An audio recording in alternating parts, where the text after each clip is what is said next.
అందరికీ నమస్తే. ఏదైతే సుగాలి ప్రీతి అనే ఒక ఆడబిడ్డ ఇన్సిడెంట్ ని పవన్ కళ్యాణ్ గారు ఎంతలా తన రాజకీయ స్వలాభం కోసం వాడుకున్నాడు అనేది కూడా మనం అందరం చూసాం.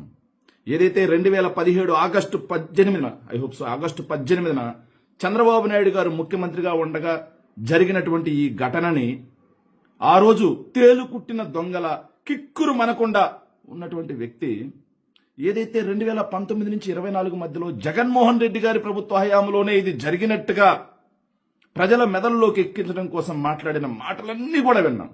అవన్నీ కూడా ఇంకొకసారి విన్నామా? ఒకసారి వినండి. మీరు వచ్చి ప్రభుత్వం వచ్చి ఎందుకు సుగాలి ప్రీతికి దారుణానికి ఎందుకు మీరు న్యాయం చేయట్లేదు? నా బిడ్డ చనిపోయింది, అత్యాచారానికి గురైంది, మానభంగానికి గురైంది, హత్యకు గురైందని కడుపు చించుకొని రోడ్ల మీద వస్తుంటే ఇక్కడున్న ముఖ్యమంత్రి ఒక్కరికి కూడా వారికి దృష్టి పడలేదు. వాళ్ళకి రాయలసీమలో కర్నూలులో ఒక ఆడబిడ్డకి అన్యాయానికి గురైతే జగన్ రెడ్డి గారు ఎందుకు బలంగా మాట్లాడలేకపోతున్నారు? ఇప్పుడు ఎందుకు సుగాలి ప్రీతి గురించి మీరు ఎందుకు మాట్లాడరు? ఇలా ఏదైతే సుగాలి ప్రీతి అంశం అసలు జరిగిందేంటి? 2017 ఆగస్టు 18 జరిగితే అప్పటి చంద్రబాబు నాయుడు గారి ప్రభుత్వం నిమ్మకు నీరెత్తినట్టుగా ఏదైతే తెలుగుదేశం పార్టీకి చెందిన నాయకులు దాంట్లో ఉన్నారు అన్న ఒక ఉద్దేశంతో ఆ కేసుని నీరుగార్చేసింది. నీరుగార్చేసిన తర్వాత జగన్మోహన్ రెడ్డి గారు అధికారంలోకి రాగానే ఏదైతే సుగాలి ప్రీతి తల్లిదండ్రులు జగన్మోహన్ రెడ్డి గారిని కలవటం, కలిసిన వెంటనే వాళ్ళు దీన్ని సిబిఐ ఎంక్వైరీకి అడగడంతో 2020 ఫిబ్రవరిలో రాష్ట్ర ప్రభుత్వం దీన్ని సిబిఐ ఎంక్వైరీకి ఇచ్చింది.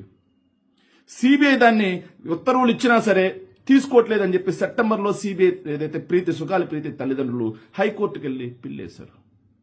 జగన్మోహన్ రెడ్డి గారు తనకు చేతనైనంతలో వాళ్ళ తల్లిదండ్రులకి సంబంధించి 2021లో ప్రీతి తల్లిదండ్రులకి 8 లక్షల రూపాయల నగదు, 3 సెంట్ల ఇళ్ల స్థలం, అదేవిధంగా 5 ఎకరాల పొలం ఇవ్వడమే కాకుండా సుగాలి ప్రీతి తండ్రి అయినటువంటి రాజు నాయక్కి ప్రభుత్వ ఉద్యోగం కూడా ఇచ్చి ఆ కుటుంబానికి న్యాయం చేసే దిశగా అండగా నిలబడ్డారు.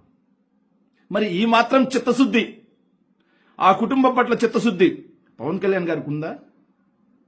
రాజకీయాల కోసం తనను వాడుకున్నారే కానీ, ఆ కుటుంబాన్ని తన రాజకీయాల కోసం వాడుకున్నారే కానీ, ఎన్నో సభల్లో పిచ్చి పట్టిన వాళ్ళగా కేకలు వేస్తూ మాట్లాడారు కానీ, ఈ రోజు సిబిఐ ఇది అంతర్రాష్ట్రానికి సంబంధించిన అంశం, దీంట్లో మేము జోక్యం చేసుకోమని చెప్పేసి అఫిడవిట్ వేస్తే ఈ కేసుని నీరుగార్చే విధంగా ముందుకెళ్తా ఉంటే, మరి డిప్యూటీ సీఎంగా ఉన్నటువంటి పవన్ కళ్యాణ్ గారు సుగాలి ప్రీతి అనే అంశాన్ని తన రాజకీయ ఎజెండాగా వాడుకున్నటువంటి వ్యక్తి ఈ రోజు ఎక్కడికి పోయారు? సుగాలి ప్రీతి అంశం ఈ రోజు పట్టట్లేదా? కనీసం 10 నెలల పాలనలో ఒక్క రోజైనా సుగాలి ప్రీతి తల్లిదండ్రులు పిలిపించుకుని మాట్లాడిన పాపాన పోని పవన్ కళ్యాణ్ గారి నిజమైన నైజమేంటో ఆంధ్ర రాష్ట్ర ప్రజలందరూ కూడా ఒక్కసారిగా గమనించాల్సిన అవసరం ఏర్పడింది. Thank you.